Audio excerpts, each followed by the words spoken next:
Shalom Aleichem mga kapatid. Isang pinagpalang araw sa ating lahat. Dito tayo ngayon sa ating Preaching in the Wilderness series, kung saan binabasa natin ang Ebanghelyo ng Panginoon na binabasa sa lahat ng mga Katolikong simbahan. Binabasa natin yung regular nating nakakasama, si Brother June, Mystery of Faith, Brother Romy, at iba pa natin mga kapatid. So, isang pinagpalang araw sa ating lahat. So, before that, let us offer a short prayer before we will start.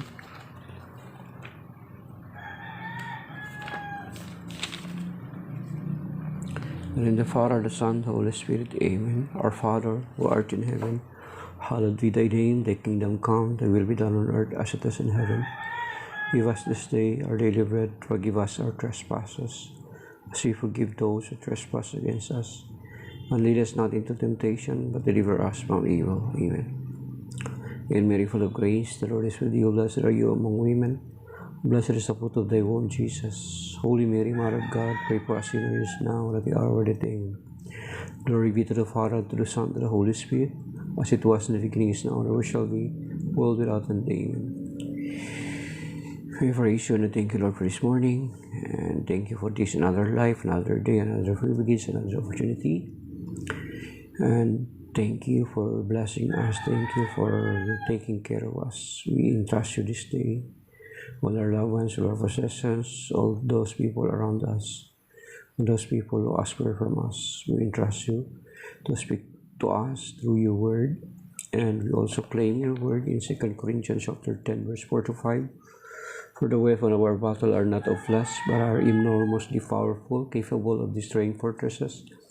We destroy arguments and every pretension raising itself against the knowledge of God, and take every thought captive in obedience to Christ. Amen. And in the Father, the Son, the Holy Spirit. Amen. Shalom mga kapatid.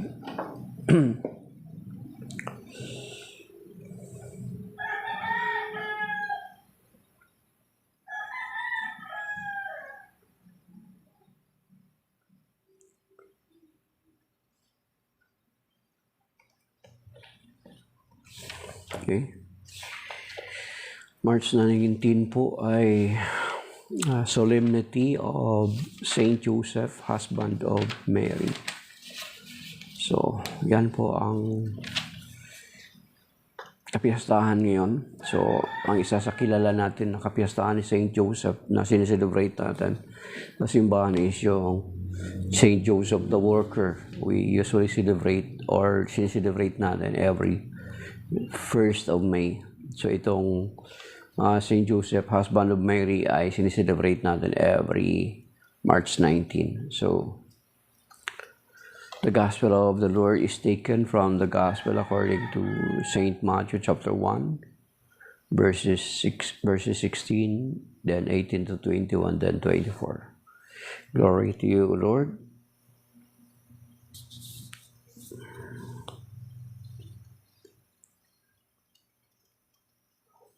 Jacob, the father of Joseph, the husband of Mary, of her was born Jesus, who is called the Messiah. Now this is how the birth of Jesus Christ came about. When his mother Mary was betrothed to Joseph, but before they lived together, she was found with child through the Holy Spirit. Joseph, her husband, since he was a righteous man, yet unwilling to expose her to shame, decided to divorce her quietly. Such was his intention when, behold, the angel of the Lord appeared to him in a dream and said, Joseph, son of David, do not be afraid to take Mary, your wife, into your home. For it is through the Holy Spirit that this child has been conceived in her. She will bear a son, and you are to name him Jesus, because he will save his people from their sins. All this took place when Joseph awoke. He did as the angel of the Lord had commanded him, and took his wife into his home. The Gospel of the Lord. Praise to you, Lord Jesus Christ. Yan mga kapatid, ang Ebanghelyo. And then this Gospel usually ay narinig natin din every pag mag-umpisa na yung simbang gabi. Diba mga kapatid, yung genealogy ng Panginoong Jesucristo, the complete genealogy. Pero dito ay hindi siya masyado ang binigyan ng emphasis is yung about kay Saint Joseph na sinasabi dito that Joseph is the husband of Mary, kasi yun yung isa sa title na Saint Joseph na sineselebrate natin na kapiyastahan. Kung babasahin natin mga kapatid ang New Testament, alam nyo ba na si Mama Mary ay ilang tagpo lang nagsalita sa Biblia or yung recorded na mga na banggit ni Mama Mary. Makikita natin yan doon sa Luke chapter 1 verses 26 to 39, then doon sa John chapter 2, then yung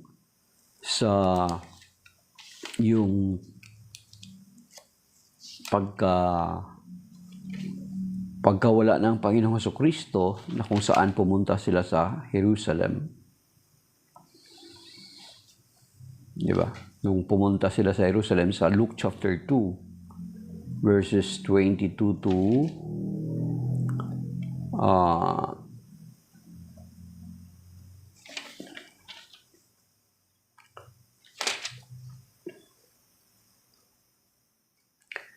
Luke chapter 2 verses 41 to 52, mga kapatid. So doon lang yung tagpo na kung saan nagsalita si Mama Mary. Diba yung sabi niya, I am the handmaid. Yung nakipag-conversate siya kay Saint Gabriel. Na paano ito mangyayari? Ako isang dalaga. Then, nakipag-usap sa kanya. Then, nung pagkawala ng Panginoon Jesucristo sa templo or yung nagpaiwan ng Panginoon Jesucristo sa templo, yun lang yung mga tagpo na makita natin na mayroong mga recorded na sinabi or may binigkas na mga salita si Mama Mary. And then yung sa John chapter 2 sa kasalan sa Cana, na kung saan makikita natin yung pag-intercede niya sa needs ng mga ikinasal sa ating Panginoon Jesucristo. And then wala na. Pero pagdating kay Saint Joseph, kakaiba sa Saint Joseph kasi all throughout the New Testament, wala tayong mga mababasa na binanggit si Saint Joseph na salita. Kung titingnan natin dito sa Matthew chapter 1 verses 21 to 23, ay nagpakita ang Diyos sa kanya sa panaginip at binigyan siya ng instruction. Wala rin siyang sinabi, mga kapatid. Bagkus sumunod lang siya. Di ba nung dinala niya ang kanyang pamilya sa Egypt kasi tinutugis sila ni Herodes, wala ring binanggit na sinabi doon sa Saint Joseph, mga kapatid. Wala, mga kapatid. Pero makikita natin na walang binanggit na recorded na sinabi si Saint Joseph sa Bible, pero ang pinaka remarkable na bagay sa kanyang buhay na natala sa Biblia is yung kanyang obedience, yung submission to the will of God. Yung hindi na siya nagreklamo or basta sunod lang siya ng sunod. Yun ang mga kapatid, yan yung kay Saint Joseph. Siguro kung sa tingin nyo meron kayong nakitang binanggit sa Saint Joseph sa New Testament, pwede nyo sa akin i-send. Pero so far as I read yung New Testament, yung buong New Testament, ng kahit pa paano ilang beses, ay wala talaga ako nakitang nagsalita sa Saint Joseph. Ang kanyang ginagawa na lang lagi is obedience, obedience, obedience. Yun lang. Yun lang yung makikita natin, mga kapatid. Kaya nga daw si Saint Joseph, sa atin sa Catholic Church, Saint Joseph daw po, mga kapatid, siya yung, ang isa sa mga title niya, yung, halimbawa, Terror of Demon, sa mga exorcist, ini-invoke nila na title na Saint Joseph yun. Saint Joseph, Terror of Demon, pray for us. May mga prayer na asking the intercession of Saint Joseph to terrorize the demon. Kapag ini-invoke na yun ng mga exorcist, it is very powerful prayer. Siguro i-check nyo dito sa Google, mga kapatid, ano? And then at the same time, si Saint Joseph ay siya yung patron ng half-death, peaceful and a half-death. Sapagkat sa Biblia, mga kapatid, sa later part ng ministry ng Panginoong Jesucristo, ay makikita natin na wala na si Saint Joseph. Kasi according sa mga nag-aaral ng banal na kasulatan, sa tradition ng ating simbahan, sa Catholic Church, ay nung mag-asawa si Saint Joseph, he is older than Mama Mary. So medyo may edad na siya. And then, nung sa later part ng buhay ng ministry ng Panginoon Jesucristo, ay hindi na natin makita na nabanggit pa sa Saint Joseph. Kasi according to, yun nga, mga nag-aaral ng banal na kasulatan, mga Bible scholars, na namatay siya.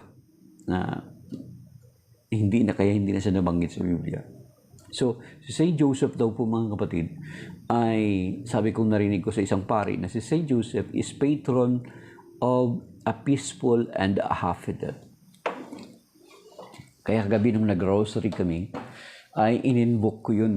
I ask intercession to Saint Joseph, give us a peaceful and a half-death when our times comes. Please pray for us, Saint Joseph, patron of a peaceful and a half-death when our time comes. Kung kailan loobin ng Panginoon na bigyan tayo ng mapayapa at masayang kamatayan. Hindi natin dapat ikatakot yan na ipag-pray kasi lahat naman tayo ay mamamatay, mga kapatid. Sinasabi naman yan ng banal na kasulatan na ang buhay natin sa daigdig na ito ay pansamantala lamang. At yan sinasabi sa Philippians chapter 3 verse 20. So, bakit tayo matakot na i-invoke yung for intercession ni Saint Joseph na yung a happy death, a happy and a peaceful death? Kasi doon naman talaga tayo mapupunta eh. Okay, sinasabi dito sa Philippians chapter 3 verse 20, mga kapatid, subalit sa kabilang dako, tayo ay mga mamamayan ng langit. Mula rooy, hinihintay nating may pananabik ang Panginoong Jesucristo, ang ating tagapagligtas. So, see? So, si Saint Joseph, mas maganda yun, di ba? Kaysa, kasi marami tayo nakikita na talagang bago mamatay ay grabe yung struggle, mga kapatid. Grabe yung suffering, grabe yung na-bedridden muna ng napakahabang panahon, and then grabe yung suffering ng pamilya, di ba? So, ano na lang natin, i-invoke natin si Saint Joseph, yung kanyang intercession, that may God give us a happy and a peaceful death. Yan, mga kapatid. And then, sabi pa nga dito ni King David, dito sa, maging si King David, sa Old Testament pa lang, mga kapatid, na sinasabi ni King David, isang ikalawang hari ng Israel, na sa kanyang panalangin ay sinasabi niya dito sa 1 Chronicle chapter 29, even him recognizes na sabi niya, pansamantala lang tayo dito sa daigdig na ito, mga kapatid. Then why afraid to ask the intercession of Saint Joseph that may God give us a happy death? Nasabi dito ni King David sa 1 First Chronicle chapter 29 verse 15, tulad ng aming mga ninuno, kami mga dayuhan at nangingibang bayan, ang pagtira namin sa daigdig na ito ay pansamantala lamang, hindi panatilihan, mga kapatid. Yan sa English, basahin, let us read it in English. Okay. So yun, mga kapatid. Okay. So, sinastart na namin prayer. Actually, si Saint Simon, di ba? Yung prayer ni Saint Simon na now, let your servant go in peace. For I saw already the salvation you have prepared for your people, Israel. Alam niyo ba na yung prayer na yan, mga kapatid, ay dinadasal din ng mga religious. Actually, nasa breviary yan. Ang breviary, mga kapatid, ay it is the prayer of the church. Dapat tayo, kahit tayo laiko, meron sana tayong ganun. Actually, ako wala pa eh. May breviary, daily prayers yan. Yung sa daily prayers niyan, andyan yung mga readings sa Bible, daily readings, and then yung Psalms. Every night, yung evening at saka ang compline prayers, si gabi, may prayer po dyan na sinasabi doon yung sinabi ni Simon nung nakita niya ang Panginoong Kristo na dinala ang Panginoong Kristo sa templo. Yung prayer na yan ni Simon na now let your servant go in peace. For I saw, basahin natin mga kapatid, ang ganda niyan. Kung minsan pinipray din namin yan, pero siguro ibabalik ko na prayer, i-include palagi yan sa prayer. Kasi yun yung reality, that we are just temporary here on earth, mga kapatid. So, kailangan i-pray natin yan. Sabi dito, hanapin natin ito, kapatid. Nasa Luke chapter 2, verses 29 to 32.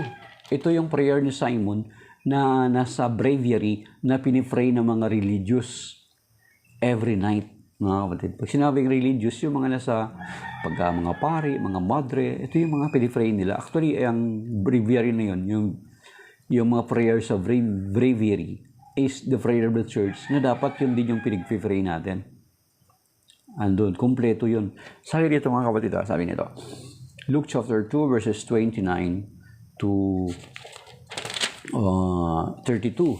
Ang sabi dito Now, Master, you may let your servant go in peace according to your word, for my eyes have seen your salvation, which you preferred in sight of all the peoples, a light for revelation to the Gentiles, and glory for your people Israel.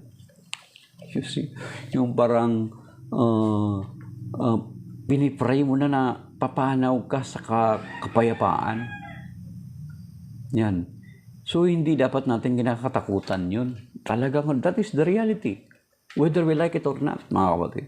Sabi dito sa 1 Chronicle chapter 29, verse 15, sa part ng prayer ni King David, na sabi dito, mga kapatid, For we stand before you as aliens. May aliens pala talaga. So, aliens means is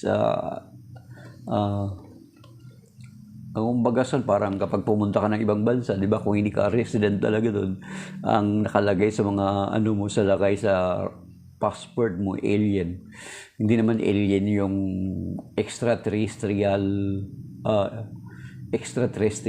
terrestrial.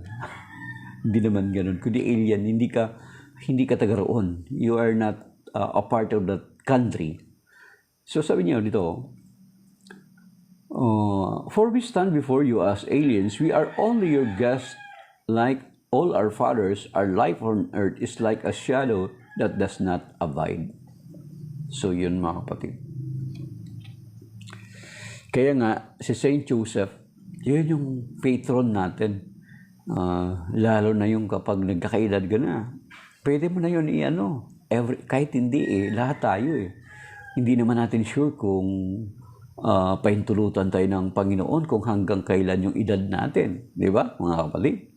So why afraid of death? Kaya nga, yung sinasabi ko sa inyo na si Saint Joseph is patron of peaceful and a happy death. So invoke natin yun sa prayer natin. So yan mga kapatid, there is no so much things na pag-usapan kay Saint Joseph na marami kasi wala naman talaga siyang binanggit Ang pinaka-central na tema ng buhay ni Saint Joseph is napakaganda, yung obedience. Alam niyo ba mga kapatid, yung obedience, kapag ito sa nakikita ko in my observation, pwede niyo naman kontrahin. Pero in my observation, once na ang tatay sa isang pamilya, obedient sa kalooban ng Diyos, sa salita ng Diyos, alam niyo mga kapatid, makikita mo yung result sa kanyang pamilya ay napakaayos. Totoo po yan mga kapatid. Kung sakali man na merong mga magulang na despite they are serving the Lord, yet may mga anak sila na mga rebellious, most possibly, God is telling something for them. Or sometimes, meron din akong kakilala, mga kapatid na may kakilala ako, nagsiserve sila sa family. Nagsiserve sila sa family, pero may anak sila na rebelde. Then yung isang anak naman may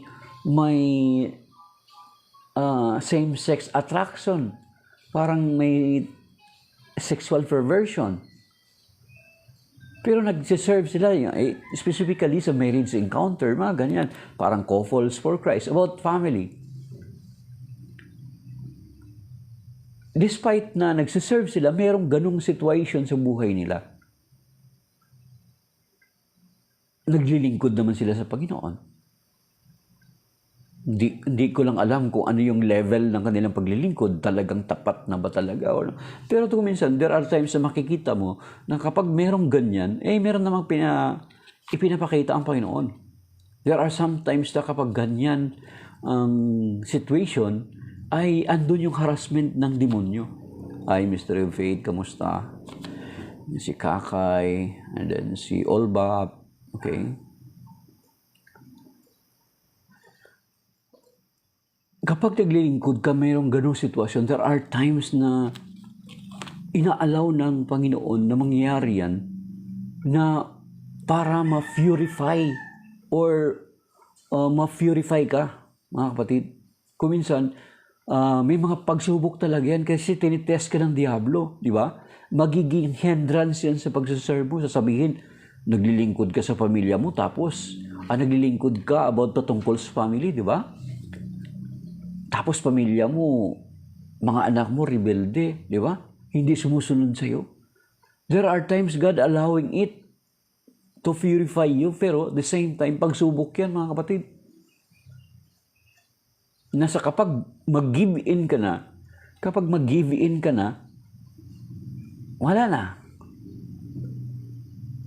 Di ba? Especially kapag ginagamit maraming dahilan sa iyo, maraming pamilya yung naayos.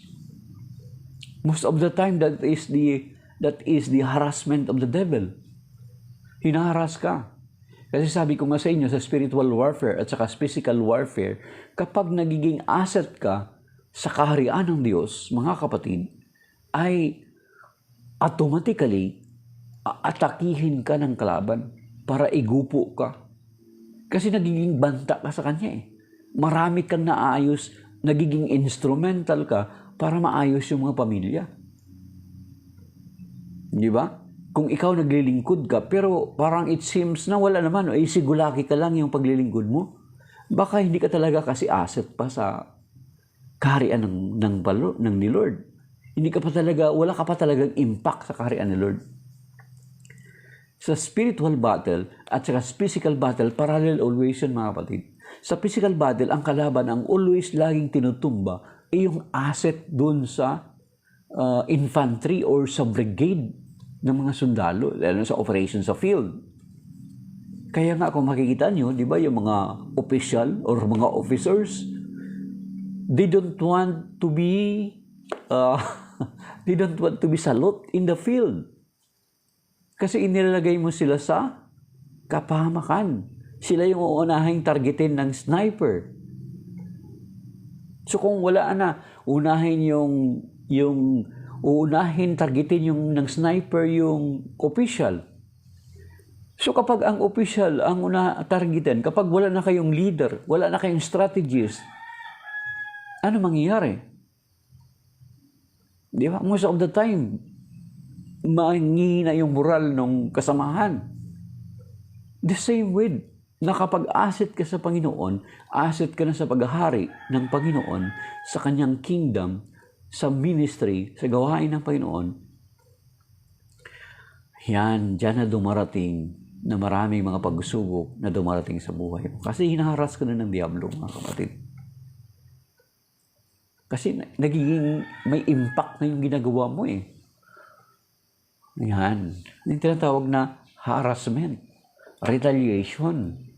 Na-retaliate ka niya. Kasi nagiging asset ka.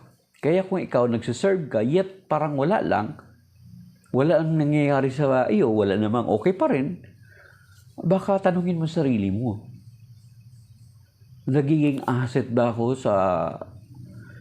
sa gawain ng Panginoon? Nagiging asset ba ako sa kingdom ni Lord or not? Diba? So kapag ikaw naglilingkod ka, mayroong mga ganong sitwasyon, the possibility God allows it to happen. Kasi, yun nga, ang diablo, hindi matutuwa na, kailanman hindi matutuwa ang diablo na mababawasan ang parte ng kanyang kaharian. Kaya kami, alam niyo mga kapatid, kami mag-asawa. Kapag may mga mahalagang event kaming pupuntahan na halimbawa magbibigay kami ng mga talk sa mga seminars sa ibang mga lugar or even dito sa amin. Bago dumating yung mga ganung event, may mga instances na mag-aaway kami sa simpleng bagay lang. Na sometimes yung pag-aaway na yun ay talagang maglilid sa amin na halos hindi kami makapunta doon. Kahit dito dati sa amin, may mga seminar kami dati na kung saan malapit na yung seminar nagaganapin, nag-away kami. Na halos hindi na kami pupunta. So kung hindi kami pupunta, napakahalaga yung rule namin mga kapatid. Kung hindi kami pupunta, what will happen dun sa mga kasamahan namin? Kung hindi namin pupuntahan yung lugar na kung saan assigned kami to give a talk, sa mga seminar, anong mangyayari? You see? Pero sabi ko nga sa inyo, kapag naglilingkod ka na, walang mga ganong bagay nangyari sa iyo, magtanong ka na rin sa sarili mo. Lord, am I really serving you ng mainam? Nagsiserve ba talaga ako, Panginoon, sa iyo ng mainam? Or not. Yan mga kapatid. So, kinukuha natin yan, kinoconnect natin yan sa kapiyasahan ngayon ni Saint Joseph. Kasi Saint Joseph, wala talagang binanggit na salita. Ang kanyang ginagawa lang is obedience. Yun yung pinaka ano sa kanya, yun yung pinaka, tawag nito? Trademark niya. Yun yung sabi ko sa inyo na kapag ang tatay, mga kapatid, ay masunurin sa kalooban ng Diyos, makikita mo yung effect sa kanyang sambahayan ay maganda. Pero kung ang tatay, disobedient sa kalooban ng Diyos, most of the time, sa marami ako nakita mga kapatid, it is based on my experience, it is based on my observation, that once the Father is obedient to the will of God, to the will of the Father, makikita din itong effect nito sa kanyang mga anak. Dito sa amin, mga kasamahan namin sa simbahan, yung tatay at nanay ay makikita namin na they are so faithful sa pagsisimba, mga kapatid. Makikita mo yung mga anak, ang babait din, palasimba din, nagsiserve, mga kapatid. Ganun. Pero kung ikaw mismo na magulang ay hindi ka obedient sa will ng Diyos, sa kalooban ng Diyos, hindi ka tapat sa Diyos, nakikita ko rin, mga kapatid, lalo na kung yung nagsiserve ka na. Lalo na yung kapag nagsiserve ka na, pero andun pa rin andun pa rin yung hindi full yung fidelity mo, hindi full yung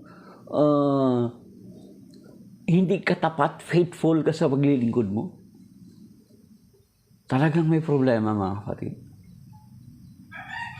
Kasi ito lang ha, paano magiging obedient yung mga anak mo kung ikaw mismo na tatay, you are not obedient to the will of God? Then how can you expect your children?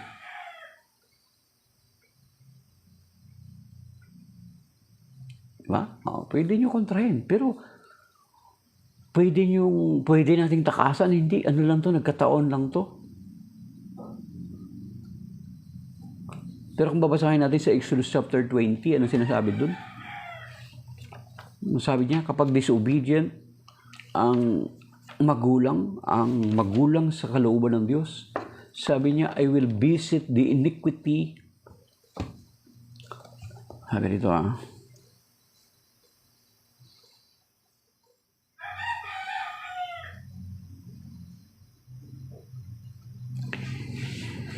sa verse 3, verse 5, for I, the Lord your God, am a jealous God, inflicting punishment for their fathers' wickedness on the children of those who hate me, down to the third and fourth generation. Sa verse 6, but showing mercy down to the 1,000 generations on the children of those who love me and keep my commandments. So you see, hindi natin gawa-gawa yun, mga kapatid. Paano ba natin may ipapakita na hini-hate natin si Lord? Ano ba ang opposite ng hate? Ano ba ang antonyms ng hate? Diba? Kung ang synonym ng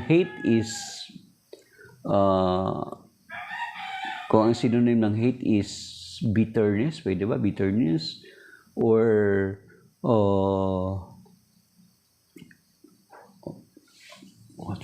anger, diba? Yung mga synonyms niya. Pero yung antonyms nung hate is love, right? Okay? Check natin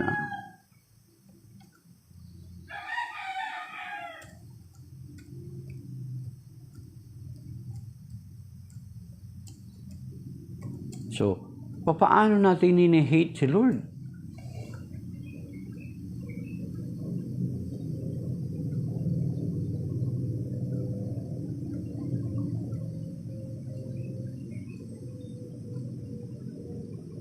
Okay, pavor.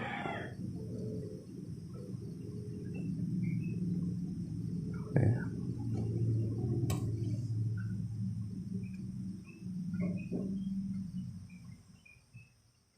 Yung opposite niya, yung opposite, antonyms, yung opposite ng word na hate, di ba? Love, like.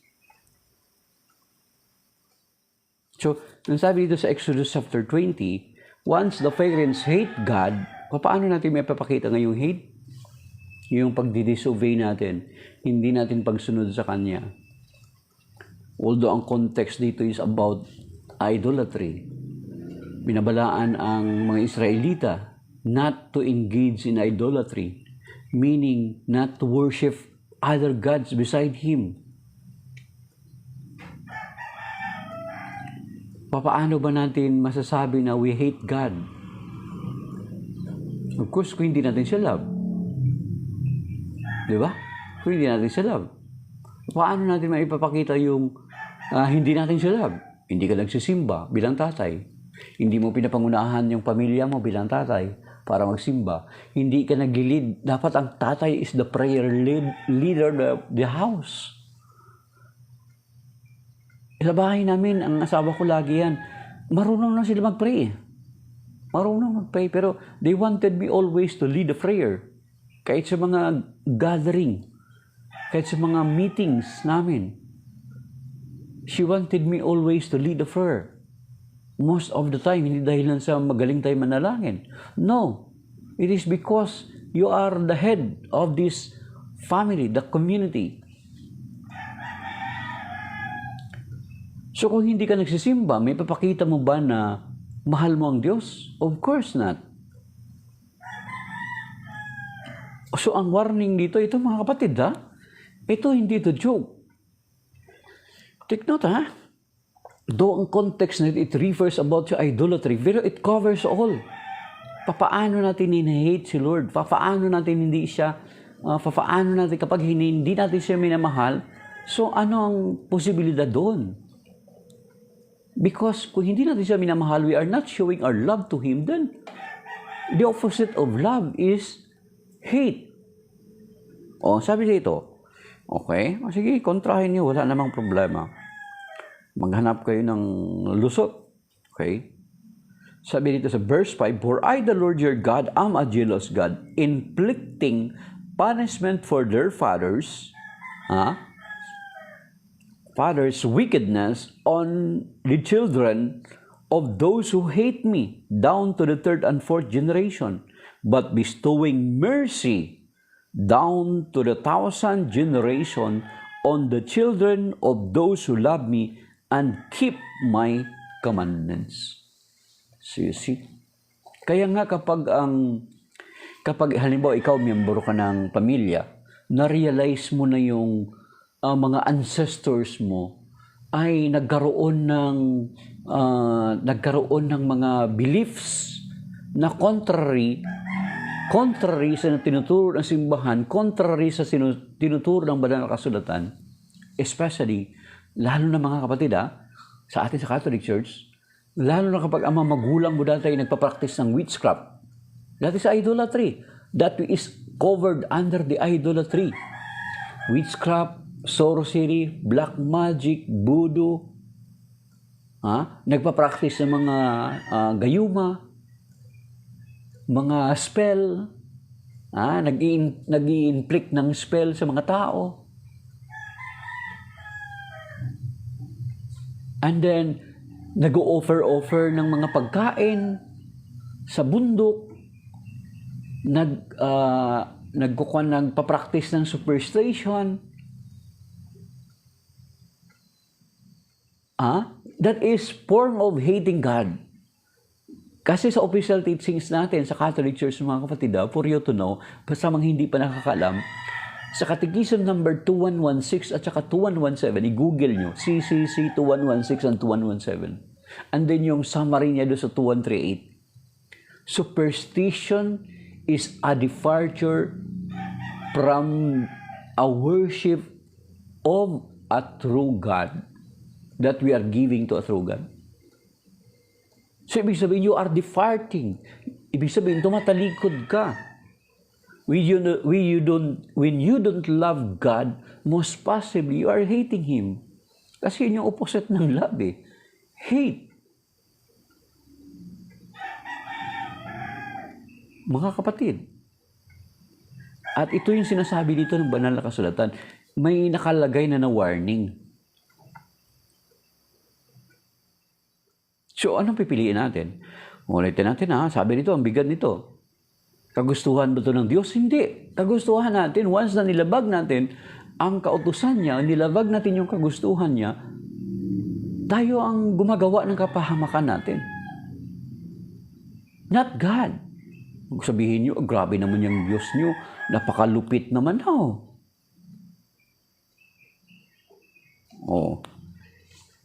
Kasi once once you obey God, or once you remain in God, pag sinabing you are remaining in God, ibig sabihin, you are obeying His command. You are obeying His will. You are under His protection.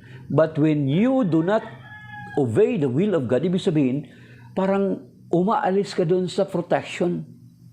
Ine-expose mo yung pamilya mo sa mga bagay-bagay na hindi dapat mangyayari sa pamilya mo. Ikaw yung gumagawa, hindi ang Diyos. Mga kapatid,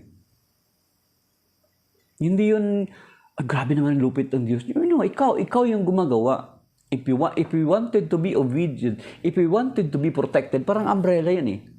Diba? Ang Diyos, umbrella, nasa ilalim ka ng silong niya, hindi ka basta-basta mababasa ng ulan. Ngayon kapag lumabas ka, ano mangyari sa iyo? Kaya itong Exodus chapter 20 verse 5 to 6, hindi mo masasabi na malupit ang Diyos. Ikaw yung may kagagawan.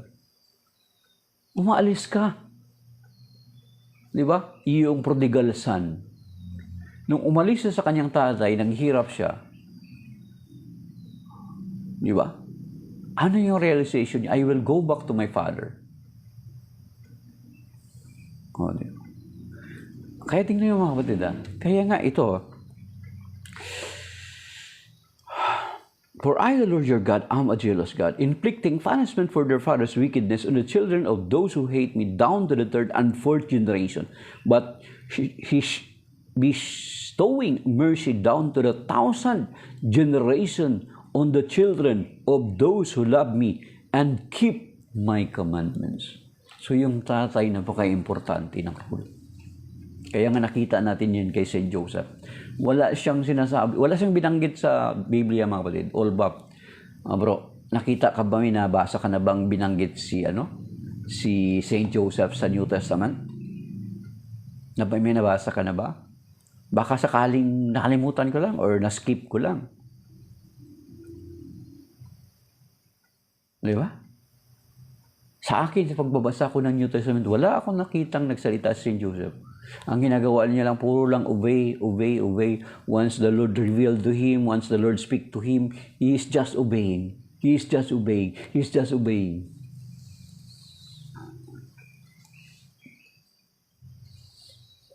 Mga kapatid, so ganun kahalaga ang role ng mga tatay. Na magiging model natin sa St. Joseph. Hindi masalita. Wala talagang salita actually. Hindi katulad ko, madaldal ako sa bahay ko minsan. Pero St. Joseph, matindi. Talagang hindi siya Kaya nga ang isa rin siya sa mga ini-invoke when it comes to pag inaatake ka ng lust, mga kapatid. Pag inaatake ka ng spirit of lust, pwede mo invoke yung intercession ni St. Joseph.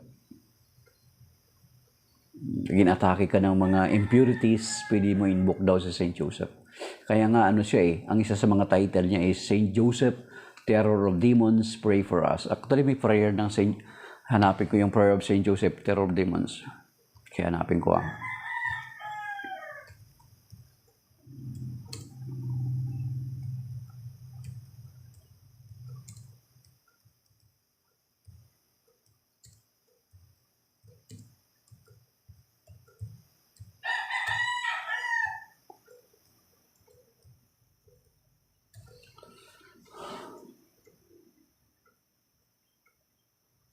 St. Joseph, family is fragile.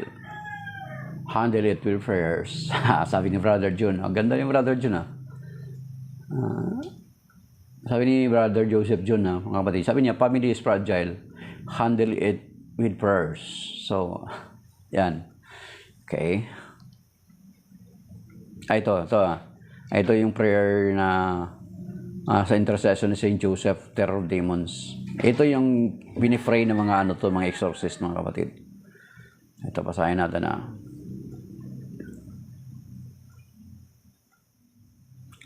Pero basahin mo natin yung niya, bakit reason. Ito, sabi niya.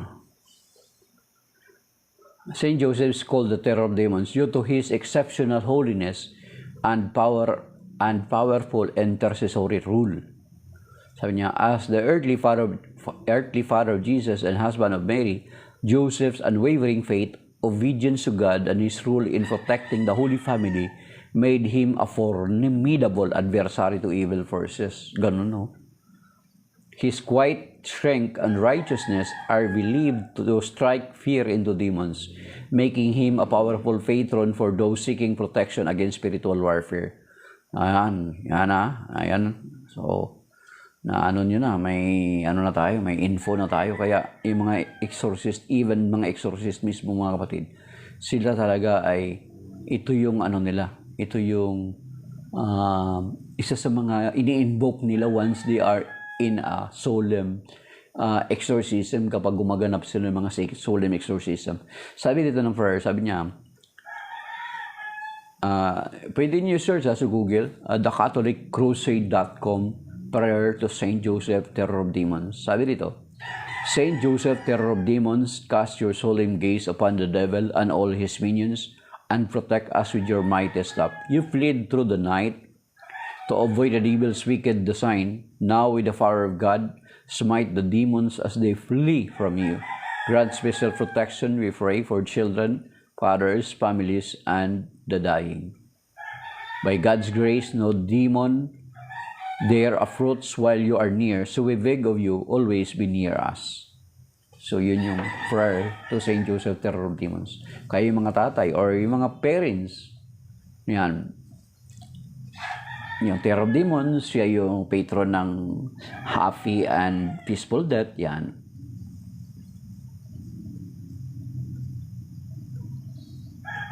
Okay.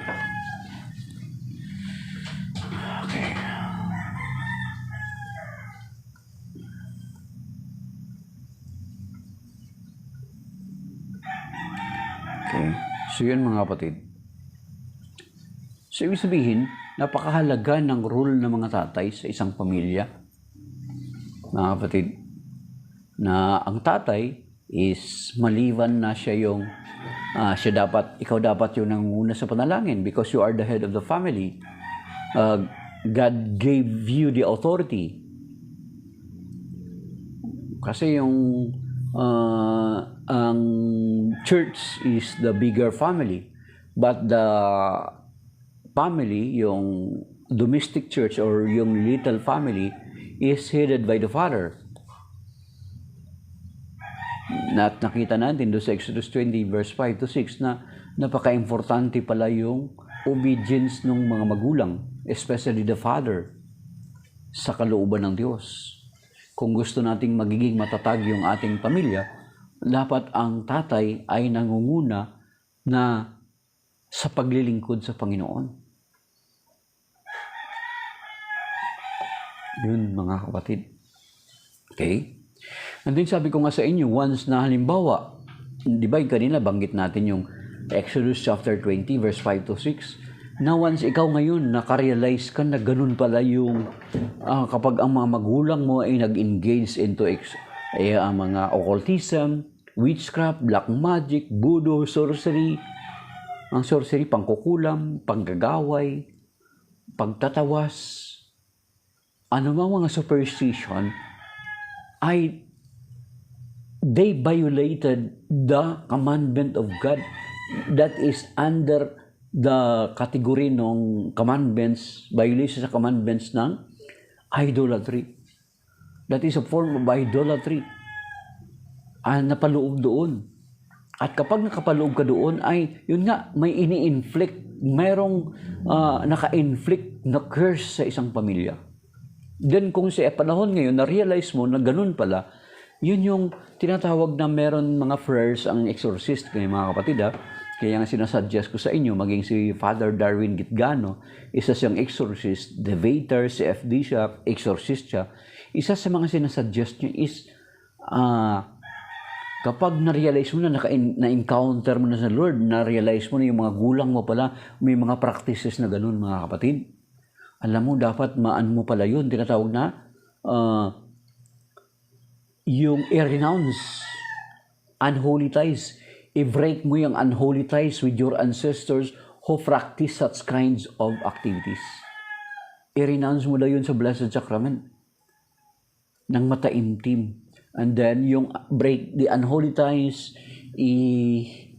hingi mo ng forgiveness yung ginawa ng mga magulang mo. Kaya nga, kung babasahin nyo yung sa prayer ng yung generational healing prayer, sa Google, meron po kayo makikita. Hanapin yung generational Google healing prayer, intergenerational healing prayer, or healing of your family tree. Nasa Google po lahat yan, mga kapatid. So, kailangan ma-pray mo yun. Kasi kung hindi, ay makikita mo, Naik, good morning po, brother. Good morning, Naik. Makikita mo na, lalo na sa akin, may kakilala ako, doktor siya. Professor siya ng isang university dito sa Manila. Ang sabi niya sa akin, lahat ng mga mga kapatid niya is, ito example mga kapatid mga kapatid niya namamatay bago pa man dumating ang 60 years old. So, ang ginawa niya is, pinipray niya ma-break yung curse na yun. Pinipray niya yung healing sa family tree niya.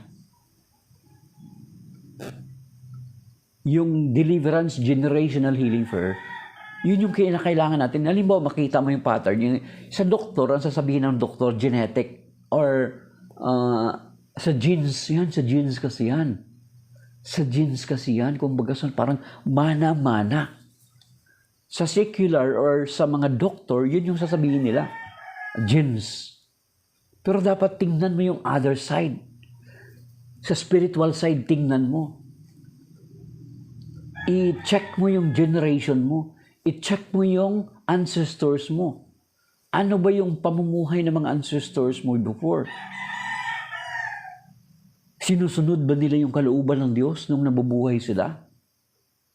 Or meron silang paglabag sa kalooban ng Diyos na nagkaroon ng effect sa kanila, yung verse 5 and 6 ng Exodus chapter 20.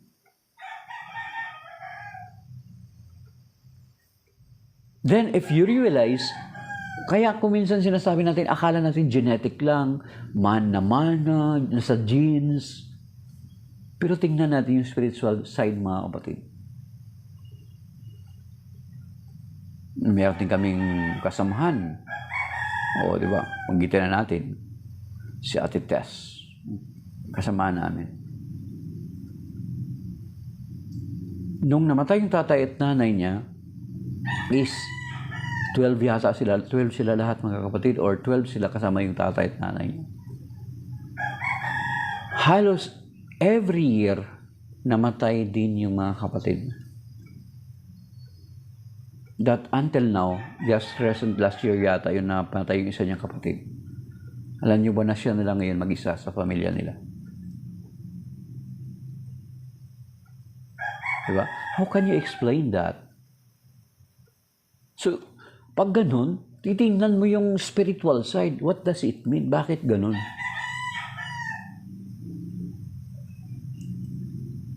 May nalabag ba? Tumalikod ba ang mga pamilya ko sa Diyos? Kaya nangyayari sa amin yung ganito? Once na tumalikod tayo sa Diyos, we are putting ourselves in danger kasi umaalis tayo sa protection ng Diyos. Hindi dahilan sa malupit ang Diyos. Tayo yung gumagawa ng kalupitan sa ating pamilya. Mga kapatid. Kaya we need yung tinatawag na, kaya nga kapag ma-realize mo na gano'n, na-realize mo, bakit gano'n, no? Parang genetics, mana-mana. Bakit gano'n? Paulit-ulit. Bakit ang lolo ko, ganito yung sakit, hanggang ngayon, high blood pa rin. Yun, ang tatanggapin na natin, yung science, yung doktor, yung sinabi lang ng doktor. Hindi natin titingnan. Of course, dapat tingnan natin yung spiritual side, mga kapatid. Kaya hanapin ko yung mga kapatid, yung generational healing for, titignan nyo para natin, ipabasahin natin. Okay.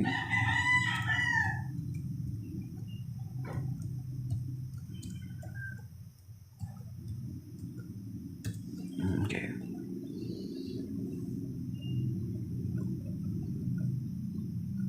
Ito. Take note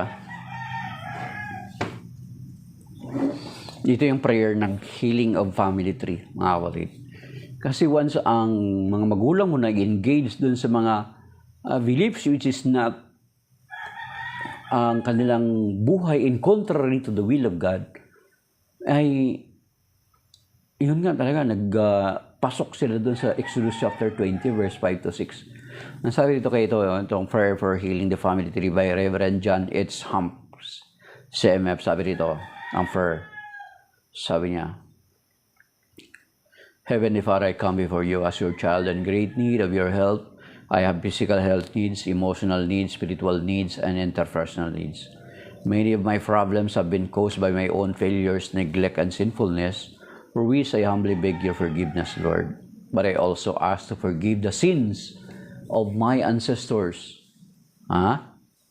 Take note, You are interceding that may God forgive the sins of your ancestors. But I also ask you to forgive the sins of my ancestors whose failures have left their effects on me in the form of unwanted tendencies. In Exodus 20, verse 5 to 6, basahin niyo, sulat niyo. With your help, Lord, whose failures have left their effects on me in the form of unwanted tendencies, behavior, patterns, and defects in body, mind, and spirit. Heal me, Lord, all of these disorders. With your help, I sincerely forgive everyone, especially living or dead members of my family tree who have directly offended me or my loved ones in any way, or those whose sins have resulted in our present sufferings and disorders. In the name of your divine Son, Jesus, and in the power of the Holy Spirit, I ask you, Father, to deliver me and my entire family tree from the influence of the evil one.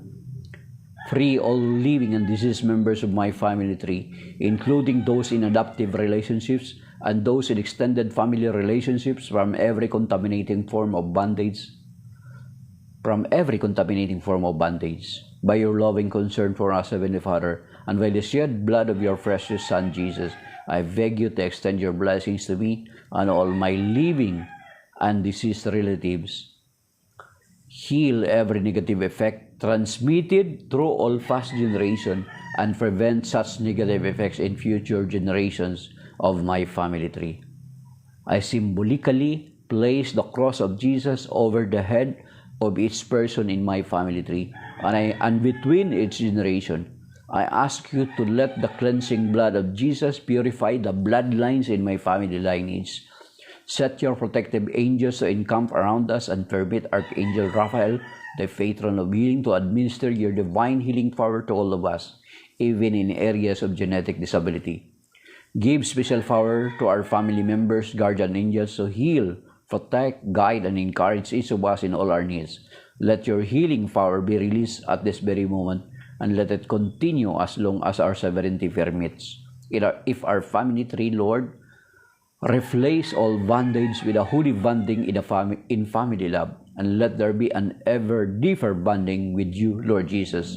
By the Holy Spirit, your Son Jesus, let the family of the Holy Trinity pervade our family with its tender, warm, loving presence, so that our family may recognize and manifest that love in all our relationships.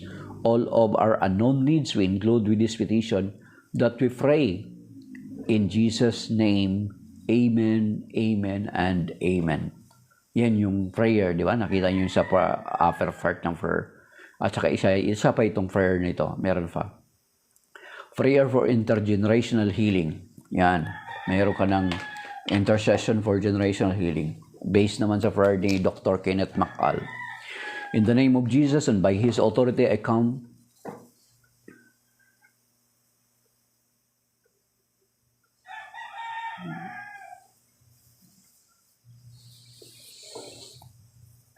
Roma 12, 17, 18, 19. Member ni MCGI. Harapin mo kaya si Jared Almasora. Bro. Yan. Harapin mo si Jared Almasora. Para sasabihin niya sa iyo yung mga pinagsasabi mo. Ikaw yung naligaw kasi ang ang manliligaw is darating daw sa huling panahon. Matthew chapter 24 verse 11, at kasama doon si Mang Eli Soriano na 'di ba nung later na bago siya namatay, may inamin siya na pagkakamali ng pag-amin niya na namanan niya lang yung aral na yun kay Perez, kay Chupilo Ora na naging member ng INC, na si Mang Felix member ni SDA, and then namanalan niya. So yun, kung ang leader mo mismo umamin ng pagkakamali, sana ikaw din magbalik ka na sa simbahang Katoliko. Ayan, kausapin mo na lang muna si Jared Almasora.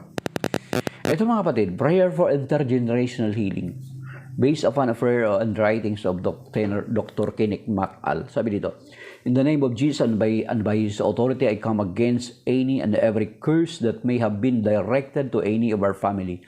I call down the precious blood of Jesus Christ and I break any curse on my family or person in the holy name of Jesus. I forgive and bless those who sent them. Lord, bless our enemies, though so by sending your Holy Spirit to lead them to repentance, so healing and to freedom. I now break in the name of Jesus Christ all psychic heredity and any demonic hold upon my family line as a result of the disobedience of any of my ancestors. You see, I declare all of this to be absolutely null and void in the holy name of Jesus. In the holy name of Jesus, in the holy name of Jesus. In the name of Jesus Christ, I renounce all the work of evil together with any occult practices of my ancestors. I subscribe myself to Jesus Christ, my Lord and Savior, both now and forever. Oh, you see, mga kapatid? So, yun yung reason na bakit mo siya i-pray ng healing ang generation nyo. Kasi may mga implication yung kanilang disobedience na nakalagay doon sa Exodus chapter 20 verse 5 to 6. Now, once the days obeyed God, they expose your family to the attacks of the devil. Once you left God, sino ngayon sa tingin mo ang pupuntahan mo? Okay? Ito pa. Meron pa dito mga kapatid, prayer to remove generational spirits. Yung generational spirits caused by the disobedience of your parents based on sa Exodus chapter 20 verse 5 to 6. Sabi dito, Lord Jesus Christ, incarnate Son of God the Father, Thou who hast chosen to enter into human history by being carried in the womb of Thy Blessed Mother Mary, grant I beseech Thee that any demons that may have been introduced into my generational line by any one of my ancestors may be blocked from passing to the subsequent generations. I ask Thee that if the evil spirit entered the generational line by the sin of one or more of my ancestors, that Thou wouldst pardon the temporal punishment due to their sin and free us from the demons' involvement in our lives. Blessed Virgin, we ask Thee to offer the precious body, blood, soul, and divinity of Thy Son to God the Father in reparations for the sins of those ancestors who may have introduced any evil spirits into my generational line, as well as any subsequent sins that may have resulted from the evil spirits affecting those of the generational line. If any evil spirit have been introduced into my generational line as a result of a curse or malefice done by someone outside my family, I ask Thee to give me the grace to forgive them wholeheartedly, and I ask Thee, Jesus, to break the curse or malefice if it is still in place. God the Father, I forgive them for any of the effects of their sin that they may have committed against my family line, and for any damage it may have caused. Jesus, I ask Thee to forgive me of any sins that may be the result of any generational spirits in my family, and I ask Thee to block any power the evil spirits may have gained in my generational line as a result of my own sin. Heal any damage in the lives of the members of my family as a result of the generational spirit. I bind and completely and utterly reject with the full force of my will any sin or spiritual defect of mine, as well as any temptations allurements, or powers that any generational spirit may have over me as a result of my sin or the sin of any other person. I do this in the holy name of Jesus and Mary, and in the name of the Father, of the Son, the Holy Spirit. So you see? So ngayon, di ba, many of us, especially mga fathers, many of parents, maraming mga magulang nagsisikap para, sabi nila, nagsisikap sila para mapabuti yung kanilang mga anak. Diba? Nagsisikap na ayaw namin na maranasan ng mga anak namin yung kanilang naranasan nung kanilang kabataan. That is why nagsisikap sila. Pero kung gusto pala talaga natin mapabuti yung inyong pamilya, yung inyong mga anak, dapat pala, base sa sinasabi ng banal na kasulatan sa Exodus chapter 20 verse 5 to 6, ay dapat pala sumusunod at nagpapasakop ang mga ama sa kalooban ng Diyos. Yun yung paraan, the best way na makikita mo, na yung ang iyong mga anak, the best way na makikita mo yung anak mo at yung kanilang magiging mga anak ay magiging matiwasay. Kasi ang pangako, dito, ang sabi dito, ang pangako, mga kapatid, kaya kung meron mang pagsikapan ka, hindi lamang doon sa financial na aspeto, kaya ka mag-i-establish ng negosyo, mag-i-establish ng mga bagay-bagay para sa kabubuti ng pamilya mo, ang isa pala dapat sa pagsikapan ng mga magulang is yung pagsunod at pagpapasakop ng mga magulang sa Diyos, especially the Father. Kasi yung asawa mo na babae, susunod lang naman yan kasi inutusan siya ng banal na kasulatan, di ba? Ephesians chapter 5. Inutusan siya doon na ang mga asawa ay magpasakop sa kanilang asawang lalaki. So therefore, kung ang tatay is sumusunod sa kalooban ng Diyos, yun yung ang pamilya mo ay magiging maayos. Hindi lamang para magsumikap ka na, magkaroon ka ng negosyo para maipamana mo sa mga anak mo, magiging matiwasay yung buhay nila. Matiwasay yung buhay nila. Sige, pagpalagay natin. Matiwasay yung buhay nila when it comes to financial, wala silang problema. Pero kung ang pamilya naman ay broken, hindi nagkakasundo, yung yaman na ipinamana mo, time will come, maubos yan. Kasi una, halimbawa, lupa. Ipinamana mo lupa na acquired mo, pinagsikapan mo yan. Ilan yung anak mo? Paghati-hatiin nila yan. Pag pinaghati-hati na yan, yung magiging mga anak nila, wala rin magiging saysay, mga kapatid. Meron akong kilala. Talagang parang malulungkot ka talaga. Pero magkakapatid, hindi magkakasundo. Yes, pagpalagay natin, yes, okay, may pera ka. Pero broken naman yung relationships nyo. So kung gusto pala i-secure ng mga magulang yung kinabukasan ng mga anak, hindi lamang para magsumikap ka na magiging negosyante ka, marami kang pera, pero pagsikapan mo pala unang-una, isumunod sa kalooban ng Diyos kasi may pangako eh. Kung ang mga anak, ang paggalang ng mga anak sa mga magulang ay may pangako, ang pagsunod ng mga magulang sa kalooban ng Diyos ay meron ding pangako. Di ba usually parang nakikita lang natin na pangako is, children, obey your parents in the Lord for this is right. This is the commandment that has a promise. Giginhawa ka at hahaba ang iyong buhay. Yan lang yung naiisip natin na may commandment na may pangako. Hindi natin napapahalagahan na yung pagsunod ng mga magulang sa kalooban ng Diyos, sa kabuuan ng kautusan ng Diyos, ay meron ding pangako. Ano sabi dito? Sa verse 5, hanggang 6, sabi niya, "For I, the Lord your God, am a jealous God, inflicting punishment for their father's wickedness on the children of those who hate me, down to the third and fourth generation." So you see? But, saan ngayon pipiliin mo?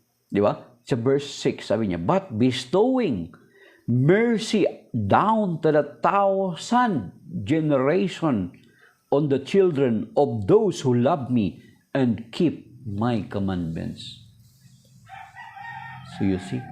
So kung magulang ka, ito pala yun. Kaya inflicting punishment for their father's wickedness.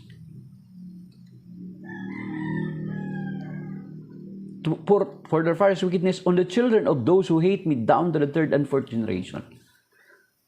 Kagagawan ba ito ng Diyos? No. Ikaw na magulang ang may kagagawan. Hindi kagagawan ng Diyos. Ikaw, magulang may kagagawan. Up to the 1,000, up to the fourth generation. Fourth lang. Maiksi lang. Okay? Pero pagdating every family, from tatay hanggang fourth generation, and then yung kung ang anak ay sumunod din sa iyo sa ganong na hate din ng Diyos, tinalikdan din ng Diyos, sa anak mo hanggang fourth generation din.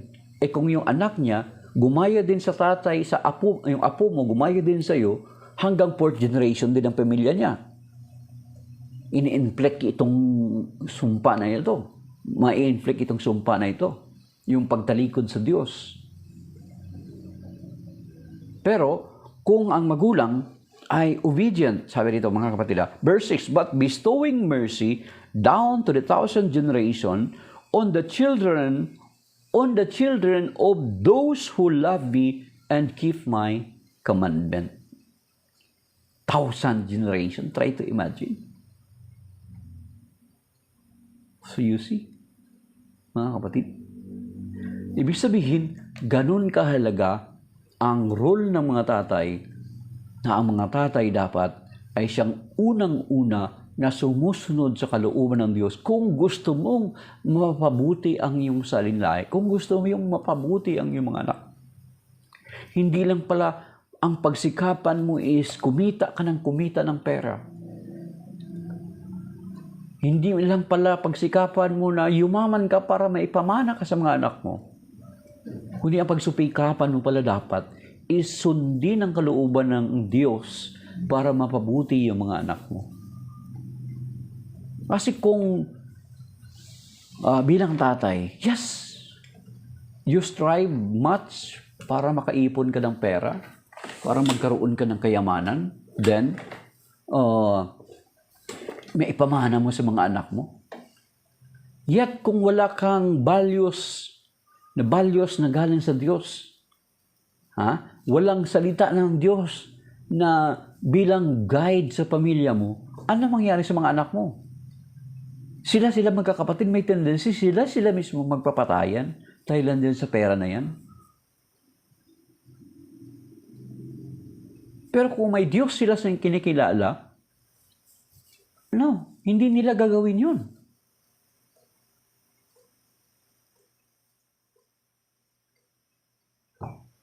Hindi nila gagawin yun.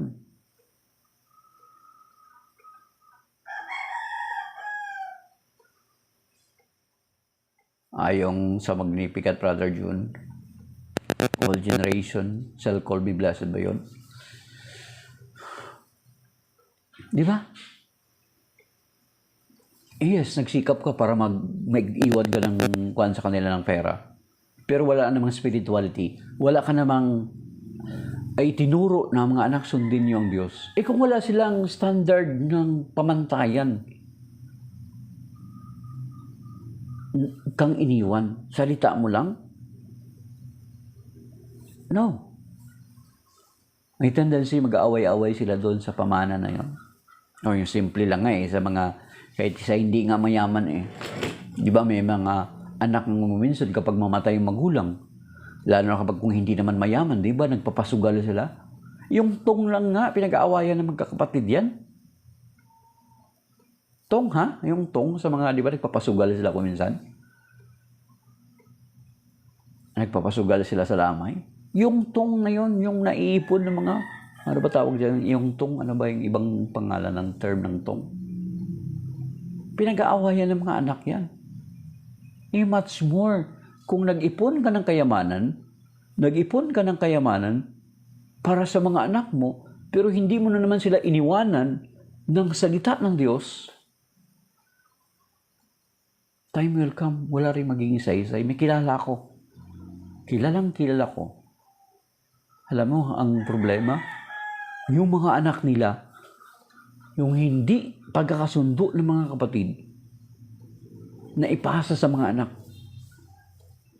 Nakikita ko na sila na rin, yung mga anak nila, ganun na rin, hindi na nagkakasundo.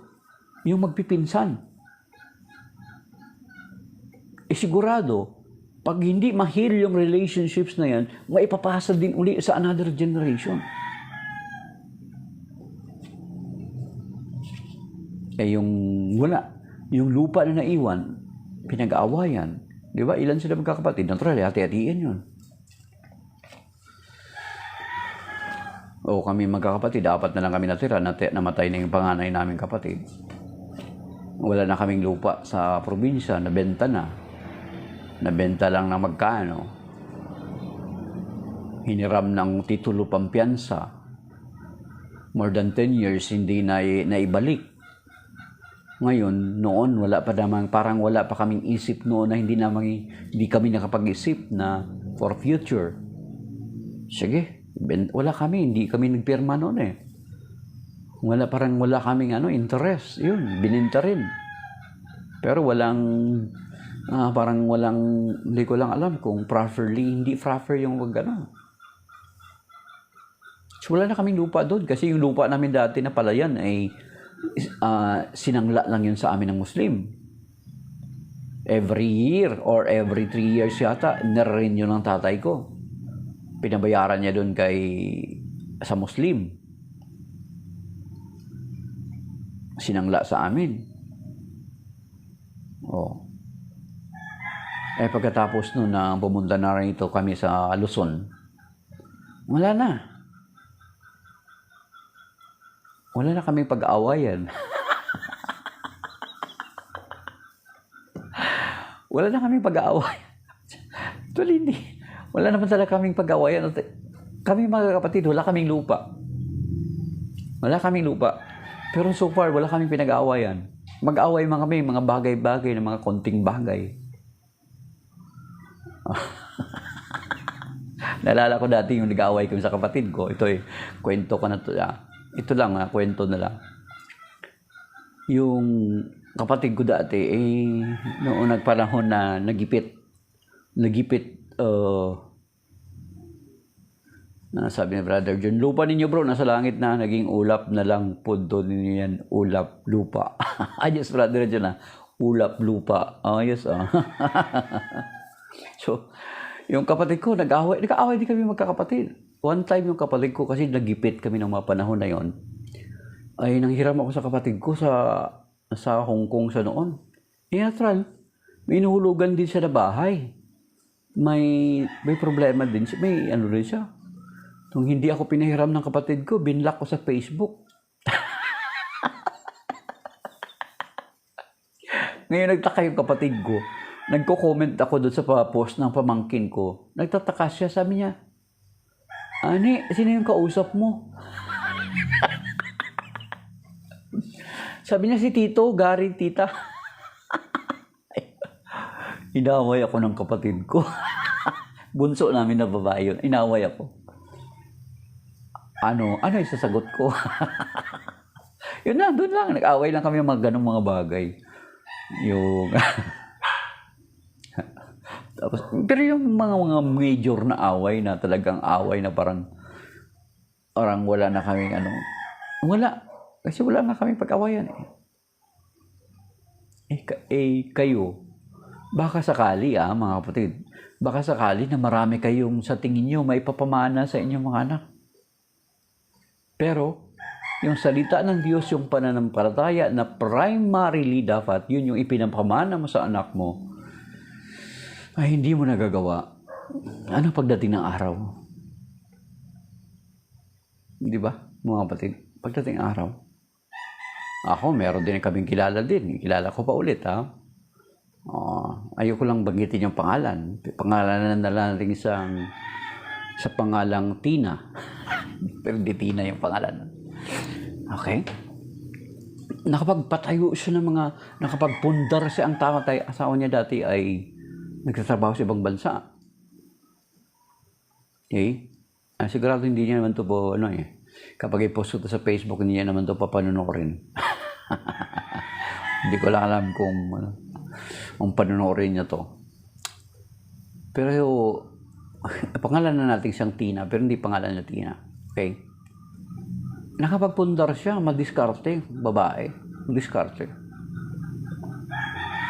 Pero yung tatay medyo na fall away, karoon ng problema sa relationships, na parang makikita mo na walang relationship sa Panginoon, yung tatay, hindi niya nadala yung pamilya niya sa Panginoon. Ang babaeng ito ay madiskarte, yung nanay, madiskarte, nakapag-establish, nakapagpundar ng mga ari-arian, though hindi siya masyado matalino, pero nakapundar siya ng mga ari-arian. Actually, pinagawan niya ng mga bahay yung kanyang mga anak. Ngayon, nakapagawa na ulit siya ng panibagong bahay doon sa ibang lugar. Pero, alam mo ba na nag-worry siya sa pagtanda ko, sino kaya sa mga anak ko ang mag-aalaga sa akin? See?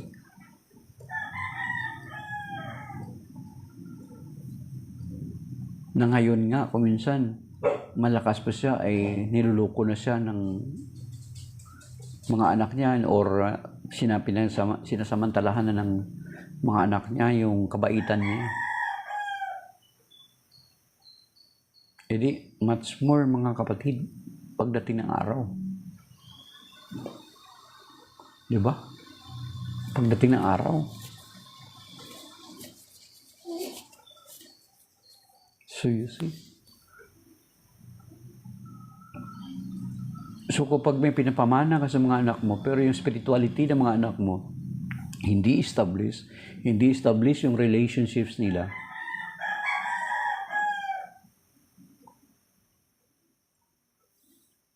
wala kang, actually yung pangalan na iningat-ingatan mo, wala ring magiging saysay.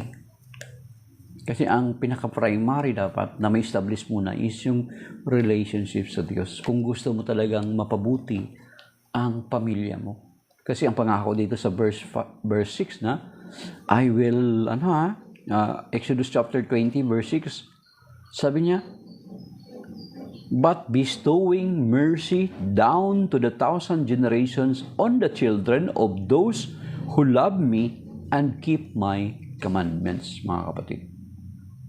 So you see.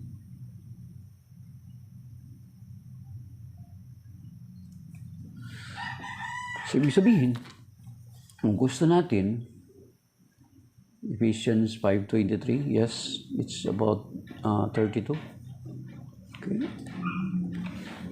So kung gusto natin, mga kapatid, ang lagi lang namang nakikita natin lagi na yung commandments na sasabihin ng mga magulang sa mga anak, nasa Biblia, galang mo yung mga magulang para habang yung buhay gaginawa ka. Pero yung utos para sa mga magulang, kapag hindi nyo sinusunod, ay biro mo buong pamilya yung ipinapahamak mo dahilan dun sa pagiging matigas ng ulo mo or pagiging disobedient ng mga magulang toward God. Okay?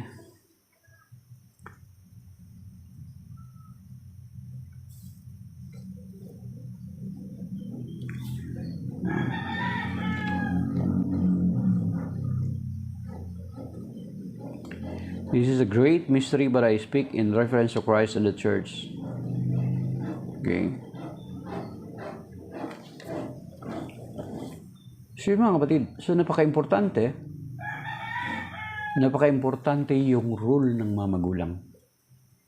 Na kung gusto nyo man, kung meron man kayong ipamana sa inyong mga anak, ay hindi yung pera, hindi yung kayamanan, kundi ang pananampalataya.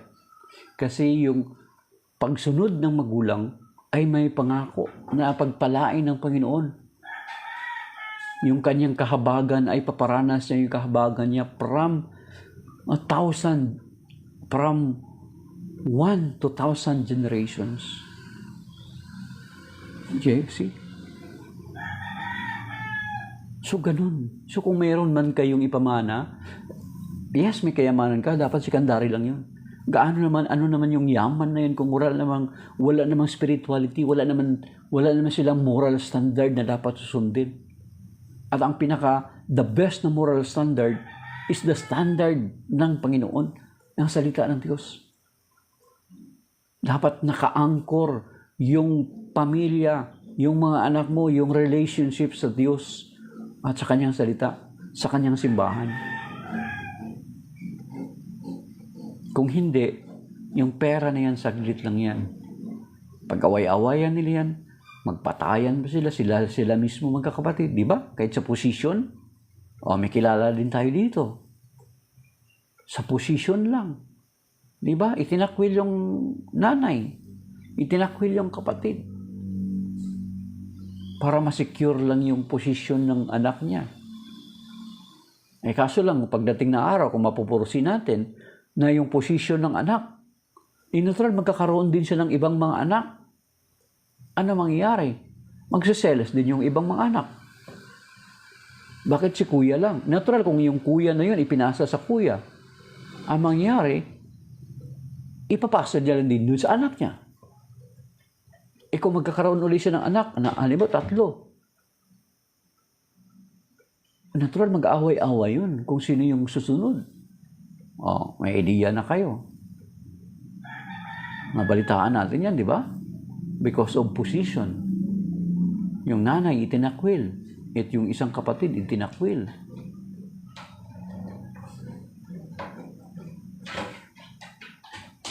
So you see, mga kapatid. So hindi security. Walang totoong security diyan sa kayamanan. Ang totoong security ng isang pamilya, ng pamilya mo, is unang-una kung may i-establish mo sa pamilya mo yung tunay na relasyon sa Diyos. See? Kung ma-establish yung relationship ng pamilya mo sa Diyos, hindi ka mag-alala patungkol sa mga ipapamana mo sa kanila. Pero kung wala silang relationship sa Diyos, salita mo lang ang kanilang basihan, no. Wala yan. Kaya sabihin niya, wala ka naman eh. Wala ka na yan. Wala ka na eh. Ano pa? Pero kahit wala ka na, meron silang standard, yung Word of God, pamantayan ng kanilang buhay. Di ba? So, hindi nila pag-away-awayan yung kayamanan. Hindi nila pag-away-awayan yung ipinamana mo sa kanila. Pero kung wala, ay no way. So, maybe that is by now, mga kapatid. That is why, yan yung kapiyastahan ngayon sa Saint Joseph na bilang ama, siya yung wala man siyang sinabi or binanggit sa Biblia, pero makikita natin na siya ang buhay niya ay inilaan sa pagsunod sa Diyos. Tayo din namang magulang. Nakalimutan natin na sa 10 Commandments na ang lagi lamang natin iniisip na ang pagsunod ng mga anak sa magulang ay may pangako. Kaya kung minsan ginagamit ng mga magulang yun in their children. Yan, ginagamit ng mga magulang in their children para mapilitan sumunod yung mga anak. Pero hindi nare-realize ng mga magulang na meron din palang pangako para sa pamilya kung ang mga magulang ay masunurin sa kalooban ng Diyos. At yan yun yung nakikita doon sa Exodus chapter 20 verses 5 to 6. Mga kapatid. So you see, ibig sabihin, kung ikaw na magulang ay sinusunod mo yung kalooban ng Diyos, sabi niya, God will bestow His mercy from 1 to 1,000 generations. So you see, mga kapatid. So maybe that is by now, mga kapatid. Maraming salamat sa isang nag-share, salamat sa mga nag-comment, sa mga nag-likes, okay? Sa nag-likes, 730 ang naka-register. Sana 730 talaga yan. And then yung mga nag-tap ng screen, si Brother Joseph John, si Kakay, si Olbap, si Mystery of Faith, si Vance, si Demetria Bernardo, JRO612, si Crema, Erlinda Pabito, Catalina Kiao, ako ito Kense, ako ito Kense. Ganda ng ano, pangalan So, yan, yung mga nagtap ng screen. And then meron namang sigurado tayo na hindi na nagtatap ng screen, pero andyan sila, nakiisa sa atin. At yung dumaan kanina na si member ng MCGI, salamat. Absent yung mga kapatid natin from mga sakop ni Mang Felix. Hindi dumaan. So, shalom mga kapatid. So, lastly, kung gusto natin mapabuti ang pamilya natin, huwag nating unang hangarin na yumaman tayo para may pamana tayo sa ating mga anak. Ang una nating hangarin is yung sumunod sa kalooban ng Diyos at ipasa natin sa mga anak. Na kapatid. So sabi nga ng banal na kasulatan, seek ye first, sa Matthew 6:33, memorize natin, seek ye first the kingdom of God and His righteousness, and all those things shall be added unto you. So that is by now, mga kapatid. Shalom, God bless sa ating lahat. Maraming salamat. Brother June, Brother Mystery of Faith, Olbap, at yung iba pa na lagi natin kasama, si Vance lagi rin ito natin kasama. And then, si Kakay, nanonotice ko rin. At maging si Brother Romy. Kamusta kayo si Brother Romy? God bless kay Brother Romy. Please, iligtas nawa tayo ng Panginoon sa araw na ito. Iligtas tayo sa mabigat mga pagsubok, mabigat na mga karamdaman, iligtas tayo sa stroke, lalo na mainit ngayon, iligtas tayo sa cancer, sa hypertension, sa kidney failure. At iligtas naman tayo ng Panginoon sa mga things beyond our control. Iligtas tayo sa mga disgrasya o mga sakuna, at iligtas naman niya tayo sa evil intentions. We pray for the intercession of Saint Michael, Dark Angel. We are defense against the wickedness and snares of the devil. May God rebuke him, we humbly pray. And do thou, friends of the heavenly host, by the fire of God, thrust into hell Satan and all the evil spirits of far about the world, seeking the ruins of souls. O God, we pray the cleansing power of the most precious blood of your Son Jesus be upon us right now. Purify us and wash us clean with the blood of Jesus from the top of our heads down to the very soles of our feet. Let this blood penetrate to the very marrow of our bones to cleanse us from any entanglement from whatever spirit you have come in contact with during the course of this preaching of this intercession. Anoint us with the gifts of the Holy Spirit and refresh our body, soul, and spirit. And with the sign of your Holy Cross, drive away all evil spirits from us. And for those people na may mga karamdaman, kasama ng asawa ni Brother Calix, na pastor dati for 37 years, I pray and their needs, Lord, financially, help them. Pagalingin mo nawa ang kanyang may bahay, Panginoon, alam ko walang imposible sa iyo. At kanyang nanay at iba pang nangailangan ng tulong at biyaya, at humihi ng kanilang pangailangan. At inintrust namin sa lahat nito sa pangalan ng Yesus Kristo, kasama ang Banal na Espiritu na galing kasama mo noon na kailanman. Amen at amen. Sa ngalan ng Ama, ng Espiritu Santo. Amen. Shalom mga kapatid. Signing off, my dear brothers and sisters.